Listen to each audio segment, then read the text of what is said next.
It is Q&A time again. Hello, Internet. Hello. Well, Q&A time for Leo, because you've been popular this week. Well, you know, I'm a big fan, so, you know. Yeah, but I'm a big fan of you. I wasn't going to say I'm a big fan of me, because clearly, I'm Because awesome. clearly you're awesome. But yeah, we're going for 3 questions again, because that seems to be like a decent amount of time for us to waffle. Not too long. And 2 of those questions are for you. So we will start off with the first one, which is Leo's T-shirts. Astro Boy. Yep. But this is from someone who's going to Japan in October. Yep. We're going to be in Japan in October as well. Ooh. Or in the beginning of November. We will be in Japan around the same amount of time. But it was, do you have any recommendations for places to get cool T-shirts in Japan? Yes and no. Okay. Is the honest answer. This lovely Astro Boy, which I don't know if you can see, but it's a lenticular. So if you... You just have to do a little shimmy. Shimmy. Yeah, so it's a lenticular T-shirt of Astro Boy, which alternates between Astro Boy and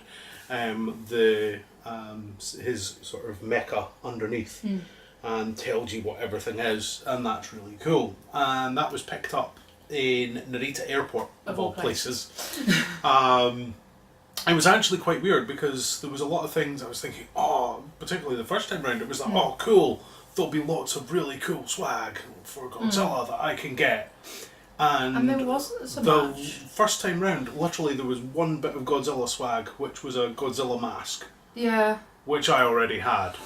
And that had been sitting out in the sun. Shock horror. Yeah, I know. And that had been sitting out in the sun for like forever, and it was just horrible. But the next time we went, they had like a Godzilla pop-up, so you kind of got what you wanted. That's one of the T-shirts that I have as well. But this was a boat snaked in Narita. There is now the success of the pop-up Godzilla store in Oi Oi. I know that's not how you pronounce it, but it's 0101. Yeah. That was for Shin Godzilla, and that has been so successful. There is now a permanent Godzilla store just round the corner from the Godzilla Hotel. Not that you're like Shinjuku. super looking forward to it. I think you can see how. But on a non-Godzilla front, because we were talking about this, because you've not actually bought that many T-shirts in Japan. No. Because you've not really seen any, but also the sizing is very different, and trying to get clothes for a larger mammal in Japan is pretty difficult. However, we kind of came to the conclusion that the best place to go would be Harajuku. Yeah. There is tons of stuff in Harajuku. You will be able to find all sorts of amazing things in there, not just T-shirts, like clothing in general. Yeah. Harajuku. And there was also somewhere else I was thinking of. And I can't Secret remember. Base in Harajuku? The tattoo vinyl place? Yeah, we didn't know if they did T-shirts, did we? Lots of cool stuff though, so... Yeah. I don't know, it is a bit of a weird one because trying to find clothing out there, we didn't really have a huge amount of success. No. But then again, we don't really buy, well, you buy your T-shirts, but we don't really buy a huge amount. But Harajuku would be your best bet because there is so much cool stuff there. Yeah. Yeah. There's a lot. Yeah. Possibly, depending on... That was it, Nakano Broadway. Ah! While it's like big on vinyl figures and things, they also will have T-shirts and cool clothing in there. I was also thinking possibly Electric Town. I've forgotten the name. Oh yeah, Akihabara. Yeah. Akihabara is another good area to get all that kind of stuff. Because it's more electronics, but you do also have a lot of kind of cosplay shops in that area. So it depends what kind of T-shirts you're looking for when you say cool T-shirts, because for you it's all Godzilla and comic book and anime type things. Yeah. But there's also the kind of kawaii, cute bunnies and cats and just general cute things side of things. So yeah, Akihabara will be good for your cosplay. Harajuku is good for like all kinds of stuff. And Narita Airport. Yeah. Sanrio would have a store in Tokyo Station where... Oh god, yeah, Tokyo Station as well. Because... Under Tokyo Station there's like all these shopping bits. 3 levels, we got lost. Yeah. we had to go and sit in the Gundam Cafe and just go, wow, where are we? This is really nice, by the way. Yeah. So yeah, that's we're not really narrowing it down, No. but we kind of are, but we're kind of not. We're giving you narrowing lots it of down. ideas and possibilities, but no, there's this one place that you Yeah. should really go to because we've not found it yet. Yeah, pretty true. So there you go. Kind of to sum it up, Harajuku, Akihabara, Narita Airport. Narita Airport, the Nakano Broadway, and Tokyo Station. Yeah. Give it a shot. Which brings me on to my next question, which is for both of us. Which is, it sounds like you guys speak Japanese. What languages do you speak? This is we're very different on this front. Yeah. Ridiculously so. You are very good with French. You say you're not, but you are very, very good with French. Yep.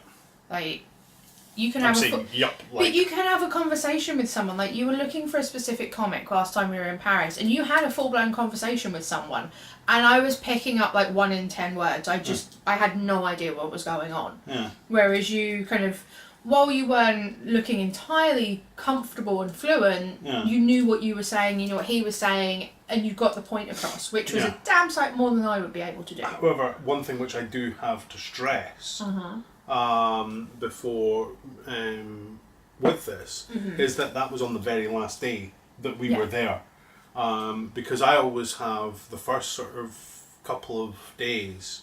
I'm always sort of finding my feet, so to speak, language-wise. Oh yeah, whenever you arrive somewhere, you kind of like, but after a couple of days of hearing it, you start to get into it more. Yeah. Yeah. My problem is that French is my default, unless... That is your language. English, French. Yeah. Unless we're in France, in which case I immediately want to speak Japanese, and someone will say something or do something, and my default is sort of going, arigato. No, not in Japan. What am I doing? And when we're in Japan, it's you try French. and speak French. And it's like, wait, what? Yeah. The thing which you find amusing with me is that a lot of the time, and this comes from me watching far too much anime, I know that even going eto is their equivalent of so I'll go or eto when I'm asking someone a question, and because I'm saying in Japanese, they think I know what the hell I'm doing. And there's been a couple of times when I go... Because you have picked up a fair amount of Japanese through Cardcaptor Sakura, which means you have the language of... 10-year-old schoolgirl, which is slightly surreal for some people. But it's not conversational or anything like that. It's purely, I can order something. Yeah. I can kind of muddle through with very stunted Japanese. I still find it really funny that you thought that I was just adding O on the end of English words and taking in sort of that you can't just go and add O to the end of a word and make it in it's Japanese. And it's like, no, presento is a thing. It's like, no, it's not. No, it's not. You're making things up. Then a Japanese goes, presento. And I'm like, see? And you're like, okay, that's one time, but the other times I'm not convinced about. So yeah. So you do French and you do have a certain amount of Japanese. But not much. But not enough to kind of string together a real sentence. No. Whereas I'm the other way in that I know little bits of lots of different languages, as in yes, no, please, thank you, excuse me, numbers. I can kind of muddle a spy in most other countries with that. You're German? And I tend to retain that a lot more. I've retained my German from school a hell of a lot better than I thought I would. Because I only did it for a couple of years, whereas I did Paris. I did French for 10 odd years, and it's nowhere near as good as yours.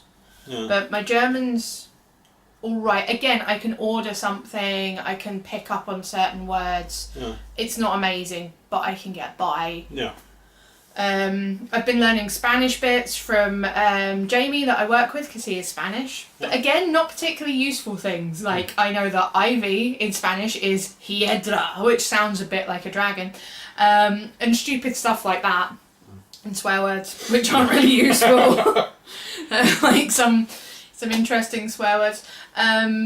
Yeah, but that has uses. It does. Not everyday uses. It does though, because I was in Pizza Punks in Glasgow with a friend of mine, Mitch. We were sitting there, And this guy walked in, and the chef behind us just went, "Hola puta!" I was like, he said what? It's like, oh my god, I understood that. That was really cool. Yeah. There you go. Bits of Spanish, French, German. With the French and German, because we were talking about this at work the other day, like which languages were useful. With the French and German, when we went to Belgium, we ended up in a Danish-speaking part, and it was almost like a combination of like French and German words. So that helped me understand some like written things in Danish, because we were in that jacket potato shop. This was ages ago. Yeah. It had like jacket potatoes and the list of everything that was on it. These were amazing. I was like, right, well that's the German-ish for asparagus, and that's the kind of French-German combination for, I don't know, cheese. And it's like, okay, I think it has this on it, and it did. And it's like, okay, cool. So those combinations kind of work. I'm desperately trying to learn Japanese. I am slowly getting there, but I keep getting waylaid on other things. So while I would like to speak Japanese, you're not too fast. While I would love to be able to speak Japanese enough to have a conversation with someone by the time we get there in November, I'm kind of going to be focusing on being able to pick up a little bit of Chinese for Beijing, maintaining my Japanese for when we were in Tokyo and Kyoto, and picking up a little bit of South Korean or Korean, I don't know if it's different dialects or see, I need to look, a little bit of Korean for when we go to Seoul. But Japanese is definitely something that I do want to learn, and that's another thing actually I was going to say. I know a lot of food related words in Japanese but going vegan has helped our language skills. Yeah. Because now I can pick out on a list of ingredients in things like Polish. Yeah. No, we can't have that because it's got milk in it. Yeah. I couldn't tell you what the word is off the top of my head, but when I'm reading it and go, that's milk. Yeah. So, yeah. Really good at French. Really good at tiny bits of everything else. So that is our language skills. Yeah. It works. Yeah. And the last question is for you again. Yeah. What is your favourite coffee? So I did my tea last week. It's your turn. Guatemalan. There you go. Easy. Guatemalan? Guatemalan. We were talking about this yesterday because your friend Suzanne was round, and she pointed out that Artisan Roast here in Edinburgh had Guatemalan coffee that was copyright infringement. Yeah. With Darth Vader on it. Yeah. Oh yeah, because it was her that introduced you to Vader. Vader coffee, and it was by Artisan Roast. Obviously, sucker for Star Wars, so it was like, okay, you have intrigued me. And then sort of reading it says it's got notes of caramel, and I'm thinking, oh, that sounds really nice. So yeah, got a bag, and it was like, oh, this is really good. And it was a Guatemalan. I am drinking a Guatemalan as we speak. It is the one mentioned in the previous video from by Dark Arts. Yep. I've forgotten the name of the coffee shop again. Baba something. Something in Edinburgh, yeah. We stumbled on it, but Dark Arts. So yeah, Guatemalan is my... I don't know why. I just think that it as a flavour it's quite like brown sugar caramelly. Because you do get the more acidic fruity ones, and then you get the more kind of caramelly ones. Yep. So whenever I'm picking for you, I always go for the caramel note ones because you seem to like gravitate towards them rather than the more acidic ones. Yeah.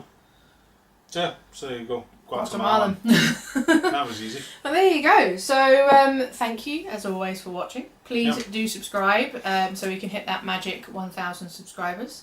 Also check us out on Patreon. Yep. You've got a new video that went up yesterday. There is a new video which is on how to make Tibetan momo. They were really nice. They were really good. So you go check that out. See, I'm unbiased. Completely impartial. Also, don't forget to ask us questions because we like making these videos. Yeah. So yeah, ask us questions, subscribe, check out Patreon, and we will see you next time. Bye. Bye.